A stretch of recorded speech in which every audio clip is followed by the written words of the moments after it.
لله نحمده ونستعينه ونستغفره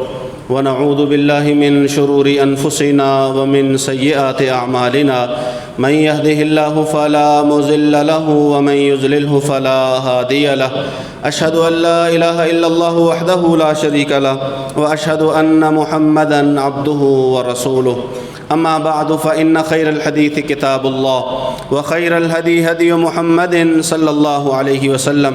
شر الأمور محدثاتها وكل محدثة بدعة وكل بدعة ضلالة وكل ضلالة في النار إن الله وملائكته يصلون على النبي يا أيها الذين آمنوا صلوا عليه وسلموا تسليما اللهم صل على محمد وعلى آل محمد كما صليت على إبراهيم وعلى آل إبراهيم إنك حميد مجيد اللهم بارك على محمد وعلى آل محمد كما باركت على إبراهيم وعلى آل إبراهيم إنك حميد مجيد أعوذ بالله من الشيطان الرجيم بسم الله الرحمن الرحيم إنا أعطيناك الكوثر فصل لربك وانحر إن شانئك هو الأبتر رسول اللہ صلی اللہ علیہ وآلہ وسلم عید پڑھانے کے لیے جب تشریف لاتے سب سے پہلے نماز سے ابتدا کرتے اور عید والے دن فجر کے بعد رسول اللہ صلی اللہ علیہ وسلم جو سب سے پہلی نماز پڑھا کرتے وہ عید ہی کی نماز ہوا کرتی تھی۔ اشراق یا چاشت کی نماز عید کے دن رسول اللہ صلی اللہ علیہ وسلم ادا نہیں فرمایا کرتے تھے، سب سے پہلے نماز سے ابتدا کرتے، نماز کے بعد رسول اللہ صلی اللہ علیہ وسلم خطبہ ارشاد فرمایا کرتے۔ عید الفطر کے خطبہ میں رسول اللہ صلی اللہ علیہ وسلم صدقہ کی ترغیب دیا کرتے کہ لوگوں صدقہ کیا کرو، اور خاص کر عورتوں کو مخاطب کر کے فرمایا کرتے کہ اے عورتوں کی جماعت صدقہ کیا کرو، کیونکہ میں نے دیکھا ہے کہ تم میں سے اکثریت جو ہے وہ جہنم میں ہے۔ صحابی فرماتے ہیں کہ پھر رسول اللہ صلی اللہ علیہ وسلم نے جناب بلال رضی اللہ تعالی عنہ کو کھڑا کیا، کپڑا لے کے کھڑے تھے، عورتیں جو ہے وہ اپنے زیور سے صدقہ کر رہی تھیں، کوئی اپنی بالیاں، کوئی اپنے کنگن اور کوئی اپنی دوسری پہننے کی چیزیں وہ صدقہ میں دے رہی تھی کہ رسول اللہ صلی اللہ علیہ وسلم نے ترغیب ہی ایسے دلائی ہوتی تھی۔ اور عید الاضحیٰ کے دن رسول اللہ صلی اللہ علیہ وآلہ وسلم ابراہیمی سنت کا تذکرہ فرماتے کہ لوگوں یہ قربانی ابراہیم علیہ السلام کی سنت ہے، آپ کو تو اللہ رب العزت نے اجازت دی ہے کہ آپ جانوروں کو ذبح کرو، چند روپوں سے چند ہزار روپوں سے جانور آ جاتا ہے جسے آپ ذبح کر لیتے ہو، لیکن ابراہیم علیہ السلام کی آزمائش اور قربانی وہ کہیں بڑی تھی کہ اللہ رب العزت نے انہیں تو صاف اشارہ دیا تھا کہ ابراہیم اپنے بیٹے کو میری راہ میں قربان کر دے۔ ابراہیم علیہ السلام نے اسی بات کا تذکرہ اپنے فرما بردار بیٹے جناب اسماعیل علیہ السلام سے فرمایا، اے میرے بیٹے، مجھے اللہ نے خواب میں اشارہ دیا ہے کہ میں تجھے ذبح کروں، فانظر ماذا تری، بتا تیری رائے کیا ہے،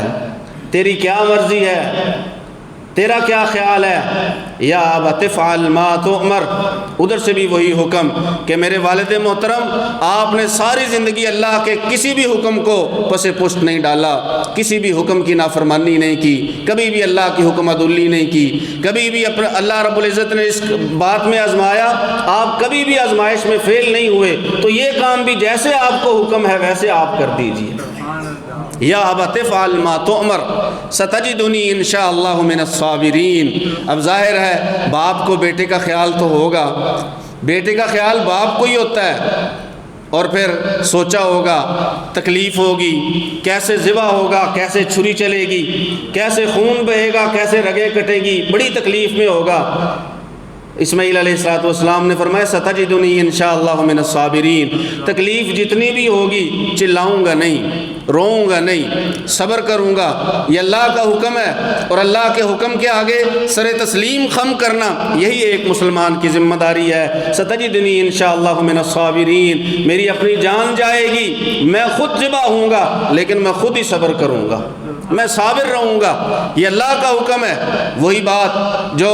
جناب ہاجرہ علیہ السلام نے ابراہیم علیہ السلام کو واپس جاتے ہوئے کی تھی۔ جب مکہ میں چھوڑا، کوئی وہاں انسان نہیں، کوئی آبادی نہیں، کوئی کھیتی نہیں، پانی بھی نہیں۔ واپس جانے لگے، کہنے لگی کس کے سہارے چھوڑ کے جا رہے ہو؟ اچھا آخر میں کہا یہ تو بتا دو اپنی مرضی سے چھوڑ کے جا رہے ہو یا اللہ کا حکم ہے؟ انہوں نے اشارہ کیا یہ مجھے اللہ کا حکم ہے۔ کہا اچھا پھر اگر اللہ کا حکم ہے تو پھر اللہ ہمیں ضائع نہیں ہونے دے گا۔ اگر اللہ کا حکم ہے، اگر عبادت اللہ کے حکم پہ کی جائے، یہ قربانی عبادت ہے، یہ ابراہیم علیہ السلام کی سنت ہے، رسول اللہ صلی اللہ علیہ وسلم نے سکھائی ہے، یہ عبادت ہے۔ عبادت ویسے ہی کی جائے گی جیسے اللہ رب العزت نے بتائی ہے، عبادت کی شکل تبدیل نہیں کی جائے گی۔ جیسے نماز ایک عبادت ہے، کوئی یہ نہیں کہے گا کہ میں نماز کے وقت جتنا وقت جو ہے وہ باہر بیٹھ کے اچھی باتوں میں لگا دوں یا ذکر اذکار میں لگا دوں، میں نماز میں بھی تو ذکر کرنا ہے۔ نہیں، وہ اس کی نماز نہیں ہوگی، بلکہ جیسے اللہ نے عبادت لاگو کی ہے، عائد کی ہے، جیسے اللہ نے اور اللہ کے رسول نے بتایا ویسے ہی پورا کیا جائے گا۔ یہ قربانی بھی ایک عبادت ہے۔ باتیں ہوتی ہیں کہ اتنا خرچہ قربانی پہ نہیں کرنا چاہیے، کہیں پہ بندہ پانی کا کولر لگوا دے یا کوئی اور نیک کام کر دے۔ بھائی سنیے، یہ عبادت ہے، عبادت کی شکل کو تبدیل نہیں کیا جا سکتا۔ عبادت ویسے ہی کی جائے گی جیسے اللہ وحدہ لا شریک نے اس کا حکم دیا ہے، جیسے رسول اللہ صلی اللہ علیہ وسلم نے سکھایا ہے۔ رسول اللہ صلی اللہ علیہ وسلم نے قربانیاں کی، صحابہ کرام رضوان اللہ علیہ مجمعین نے قربانیاں کی، اور یہ سلسلہ جو ہے وہ چلا آ رہا ہے۔ اللہ وحدہ لا شریک نے ابراہیم علیہ السلام کی اس ادا کو اس قدر پسند فرمایا کہ قیامت تک کے لیے یہ طریقہ جو ہے قربانیوں کو وہ جاری رہے گا اور سنت ابراہیمی پہ عمل ہوتا رہے گا۔ اللہ رب العزت فرماتے ہیں ہم نے تو ابراہیم علیہ السلام کو جیسے ہی حکم دیا تو وہ ہمارے فرما بردار بندے تھے، وہ ویسے ہی تیار ہو گئے۔ فلما اسلما وتلہ للجبین، باپ بھی تیار، بیٹا بھی تیار۔ وَنَادَيْنَاهُ أَن يَا إِبْرَاهِيمُ، ہم نے پھر آواز دے دیا ابراہیم قد صدقت الرؤیا، تو نے اپنا خواب پورا کر دیا، اپنے خواب کو سچا کر دیا، جو اللہ کا حکم تھا وہ تو نے ادا کر دیا۔ اللہ فرماتے ہیں وَفَدَيْنَاهُ بِذِبْحٍ عَظِيمٍ، ہم نے ایک بڑی ہی عظمت والا پھر ذبیحہ ابراہیم علیہ السلام کو بدلے میں عطا کر دیا کہ آپ اسے ذبح کرو، آپ اسے ذبح کرو، اللہ آپ کی قربانی کو قبول فرمائے گا۔ رسول اللہ صلی اللہ علیہ وآلہ وسلم فرمایا کرتے کہ میری نسل میں میری پشت میں دو ذبیح ہیں، ایک تو اسماعیل ذبیح اللہ ہیں اور ایک اپنے والد محترم کا تذکرہ کرتے کہ جب ان کے دادا نے نظر مانی تھی کہ اگر میرا یہ کام پورا ہو جائے تو میں اپنے ایک بیٹے کو اللہ کی راہ میں ذبح کروں گا، تو پھر انہوں نے اس کے بدلے میں اونٹوں کو ذبح کیا۔ تو رسول اللہ صلی اللہ علیہ وسلم تذکرہ فرماتے میں دو ذبیحوں کی اولاد ہوں، ایک اسماعیل ذبیح اللہ اور ایک جناب عبداللہ رسول اللہ صلی اللہ علیہ وآلہ وسلم کے والد محترم۔ تو رسول اللہ صلی اللہ علیہ وسلم ذبیحوں کا، ابراہیم علیہ السلام کی قربانی کا، ابراہیم علیہ السلام کی زندگی کا باقاعدہ تذکرہ فرمایا کرتے، اور خطبہ عید کے دوران رسول اللہ صلی اللہ علیہ وآلہ وسلم اس بات کی طرف بھی توجہ دلایا کرتے کہ لوگوں، اللہ وحدہ لا شریک فرماتے ہیں کہ اللہ کو تمہارا گوشت اور خون یہ نہیں پہنچتا، اللہ کو تو تقویٰ چاہیے، تقویٰ چاہیے، تقویٰ دل سے اللہ کی عبادت کے لیے، اللہ کی رضا کے لیے ذبح ہونا چاہیے، اس میں کوئی اور عمل جو ہے وہ اس کا دخل نہیں ہونا چاہیے، کسی قسم کی ریاکاری کا یا کسی قسم کے فخر کا اس میں جو ہے نا وہ تذکرہ نہیں ہونا چاہیے۔ اور ساتھ ہی ترغیب یہ بھی دلائی جاتی ہے عیدین کے خطبات میں کہ غریبوں کا، کمزوروں کا، یتیموں کا، بیواؤں کا، محتاجوں کا، فقراء کا خیال رکھو۔ گوشت تقسیم کرنے میں بھی اور دولت تقسیم کرنے میں بھی اللہ قرآن مجید میں فرماتے ہیں وَفِي أَمْوَالِهِمْ حَقٌّ مَعْلُومٌ لِلسَّائِلِ وَالْمَحْرُومِ، اللہ رب العزت نے مالداروں کے مالوں میں ایک مقرر حصہ جو ہے نا وہ رکھ دیا ہے، کس کے لیے؟ مانگنے والے کے لیے، والمحروم، اور اس کے لیے جسے اللہ نے اتنا نہیں دیا جتنا دولت مند کو دیا ہوا ہے۔ غریبوں، فقیروں، محتاجوں ان کا بھی خیال رکھیں، اور قربانیاں خالصتاً اللہ کی رضا کے لیے کی جائے۔ اللہ سے دعا ہے اللہ سن سمجھ کر عمل کی توفیق نصیب فرمائے۔ وما علیہ الا البلاغ۔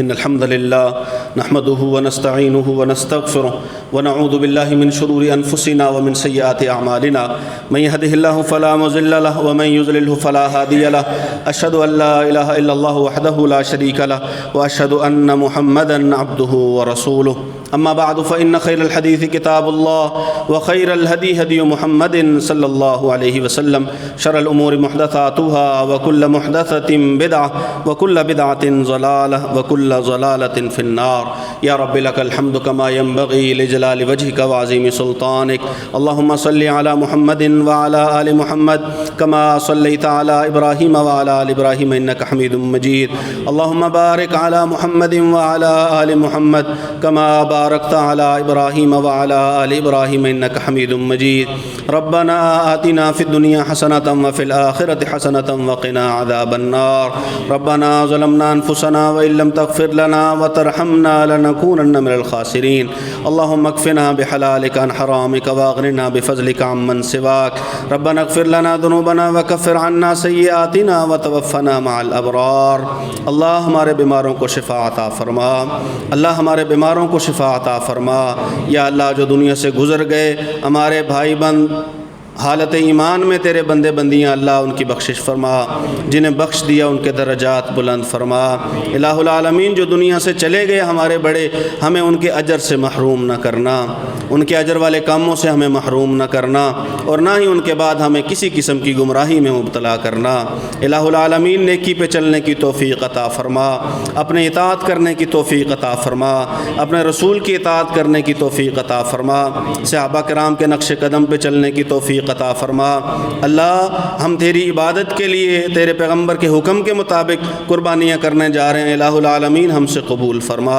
اللہ قبول فرما تیری رضا کے لیے تیرے پیغمبر قربانی کرتے ہوئے تکبیر کے ساتھ پڑھا کرتے تھے اللہم لکا و منکا اللہم منکا و لکا اللہ تو نے ہی عطا کیا ہے اور تیرے ہی راستے میں ذبح کر رہا ہوں تیرے ہی راستے میں قربان کر رہا ہوں تیرے راستے میں فدا کر رہا ہوں اور ساتھ ہی تیرے پیغمبر پڑھا کرتے تھے اللہ مجھ سے بھی قبول فرما لے میرے اہل و عیال سے بھی قبول فرما لے اور ہر اس بندے کی طرف سے قبول فرما لے میری امت میں سے جو قربانی نہیں کر سکتا یہ تیرے پیغمبر پڑھا کر دیا اللہ ہمارا ان دعاؤں میں حصہ فرما دے تیرے پیغمبر نے تجھ سے جو خیر مانگی ہے اللہ ان خیروں میں ہمارا بھی حصہ فرما دے جن شرور سے پناہ مانگی ہے اللہ ہمیں ان سے پناہ دے دے اللہ ریاکاری سے بچا اللہ فخر سے بچا اللہ گناہ سے بچا اللہ ذلت سے بچا بے عزتی سے بچا الہ العالمین بے شمار عیوب ہیں لیکن تو پردے ڈالنے والا ہے اللہ ہمارے عیبوں پہ پردے ڈال اللہ ہمارے عیبوں پہ پردے ڈال یا اللہ ہماری ستر پوشی فرما اللہم استر عوراتنا و آمر روعاتنا اللہ ہمارے عیوب کی پردہ پوشی فرما و آمر روعاتنا اور اگر ہمارے دلوں میں کسی بھی قسم کا خوف ہے اللہ اس خوف سے ہمیں امن دلا اللہ ہمیں اس خوف سے بے خوف فرما صرف اپنا خوف ہمارے دلوں میں پیدا فرما اللہ یہ جتنے لوگ ہاتھ اٹھائے تیرے بندے بندیاں چھوٹے معصوم بچے بیٹھے ہیں اللہ سب کی دلی مرادوں کو پورا فرما یا اللہ بے اولادوں کو اولاد عطا فرما بے اولادوں کو اولاد عطا فرما بے اولادوں کو اولاد عطا فرما اے ابراہیم کو بڑھاپے میں نوازنے والے ہمارے بے اولادوں کو اولاد عطا فرما ہمارے بے اولادوں کو اولاد عطا فرما اے زکریا کو عین بڑھاپے میں نوازنے والے ہمارے بھی بے اولادوں کو اولاد عطا فرما الہ العالمین تو دینے والا ہے ہمیں عطا فرما اللہ ہمیں محروم نہ رکھ اپنی نعمتوں سے محروم نہ رکھ اپنی عنایتوں سے محروم نہ رکھ ہمیں اپنی عنایتیں بھی دے اپنی رحمتوں کی ہم پر بارش برسا یا اللہ بارش کی ضرورت ہے اپنی رحمتوں کی بارش عطا فرما الہ العالمین جانوروں کو انسانوں کو زمینوں کو پودوں کو بارش کی ضرورت ہے اللہ بارش عطا فرما اللہ بارش عطا فرما یا اللہ ہمارے اس علاقے پہ اپنا خصوصی کرم نازل فرما یا اللہ ہمارے اس علاقے پہ اپنا خصوصی کرم نازل فرما آپس کے اختلافات کو ختم کروا یا اللہ قتل و غارت گری بہت ہے الہ العالمین ہر ایک کو امن میں رکھ اللہ ہمارے علاقے کو امن والا بنا اللہ ہمارے علاقے کو امن والا بنا آج سنت ابراہیمی پوری کرنی ہے ابراہیم علیہ الصلوۃ والسلام والی ہی دعا ہے رب اجعل ھذا البلد آمنا اللہ ہمارے ملک کو امن والا بنا دے اللہ ہمارے ملک میں امن پیدا فرما، اللہ پوری ملت اسلامیہ کو امن والا بنا دے۔ الہ العالمین مظلوم مسلمانوں کی مدد فرما، فلسطینیوں کی مدد فرما، اللہ اہل غزہ کی مدد فرما۔ الہ العالمین ان کے گھر گر گئے، ان کی مدد فرما، تو مدد کرنے والا ہے، اللہ ان کی مدد فرما۔ اللہ ان کے پاس کھانے کے لیے کچھ نہیں، ان کی مدد فرما۔ اللہ وہ اس قابل نہیں ہے کہ قربانی کر سکیں، تو ان کی مدد فرما، تو ان کا حامی و ناصر ہو جا۔ اللہ ان پر ظلم کرنے والوں کو نیست و نابود فرما، اللہ ان پر ظلم کرنے والوں کو نیست و نابود فرما۔ یا اللہ ظالم جہاں کہیں بھی ہو، یا اللہ اس پہ اپنی پکڑ کو سخت کر دے۔ اللہم اشدد وطأتک علیہم، اللہ اپنی پکڑ کو ان پر سخت کر دے، اللہ اپنی پکڑ کو ان پر سخت کر دے۔ اللہم اجعلھا علیہم سنین کسنی یوسف، یا اللہ ظالموں کو ایسی قحط سالی میں مبتلا کر جیسے تو نے یوسف علیہ السلام کے دور میں اہل مصر اور اس کے ارد گرد والوں کو قحط سالی میں مبتلا کیا تھا۔ یا اللہ انہیں قحط سالی میں مبتلا کر الہ العالمین مظلوموں کی مدد فرما۔ اللہ ہم پہ اپنی عنایت نازل فرما، ہمارے علاقے پہ عنایت نازل فرما۔ اللہ یہ جو ادارے ہیں، سیمنٹ فیکٹری ہے، کھاد فیکٹری ہے، یا اللہ ان کو آباد رکھ، یا اللہ ان کو آباد فرما۔ یا اللہ ان کے چلانے والوں کو نیک توفیق عطا فرما، یا اللہ ان کے چلانے والوں کو صحیح ہدایت عطا فرما، یا اللہ ان کے چلانے والوں پر اپنا خصوصی کرم نازل فرما، یا اللہ اپنی خصوصی عنایتیں فرما۔ یا اللہ تیری عطائیں ہیں ان لوگوں پہ کہ تو نے انہیں نواز رکھا ہے اور انہوں نے آگے لوگوں کی روزی کا بندوبست کر رکھا ہے۔ الہ العالمین تو انہیں اور نواز، تو انہیں اور عطا کر۔ اللہ ہمارے علاقے پہ خیر و برکت نازل فرما، خیر و برکت، ہمارے گھروں میں خیر و برکت نازل فرما، ہمارے گھروں میں اتفاق اور اتحاد پیدا فرما، ہمارے آپس میں اتفاق اور اتحاد پیدا فرما، ہماری صفوں میں اتفاق اتحاد پیدا فرما۔ اللہ ہمارے لوگوں میں اتفاق اتحاد پیدا فرما۔ یا اللہ بھائیوں بھائیوں میں اختلاف ہے، اتفاق پیدا فرما۔ الہ العالمین جو لڑے ہوئے ہیں، جھگڑے ہوئے ہیں، صلح کی کوئی راہ نکال، اللہ صلح کی کوئی راہ نکال، یا اللہ صلح کی کوئی راہ نکال۔ صلح سب سے بہتر ہے، والصلح خیر، قرآن میں تو کہتا ہے صلح سب سے بہتر ہے۔ یا اللہ ہم سب کو صلح و صفائی کے ساتھ رہنے کی توفیق عطا فرما، تو صلح و صفائی کے ساتھ رہنے کی توفیق عطا فرما۔ یا اللہ جو مانگ چکے ہیں اسے قبول کر، جو نہیں مانگ سکے، جو مانگنا نہیں آتا، یا اللہ بن مانگے عطا فرما، یا اللہ بن مانگے عطا فرما۔ نہ الفاظ ہیں مانگنے کے، نہ انداز ہے مانگنے کا، نہ ہی سوز و گداز ہے مانگنے کے لیے، الہ العالمین تو عطا فرما۔ یا اللہ گناہ گار بہت ہیں، گناہوں کو معاف فرما۔ یا اللہ بہت گناہ گار ہیں، گناہوں کو معاف فرما۔ یا اللہ گناہ گار ہیں، سیاکار ہیں، ڈوبے ہوئے ذلت میں ہیں، کچھ بھی ہیں لیکن تیرے محبوب کی امت میں ہیں۔ الہ العالمین ہمارے گناہوں کو معاف فرما، یا اللہ ہماری خطاؤں کو معاف فرما، یا اللہ ہماری بھول چوک سے درگزر فرما، ہمارے اعمال کو قبول فرما۔ ربنا تقبل منا انک انت السمیع العلیم وتب علینا انک انت التواب الرحیم۔ صلی اللہ تعالی علی خیر خلقہ محمد وعلی آلہ وصحبہ وازواجہ وذریتہ وآل بیتہ اجمعین برحمتک یا ارحم الراحمین۔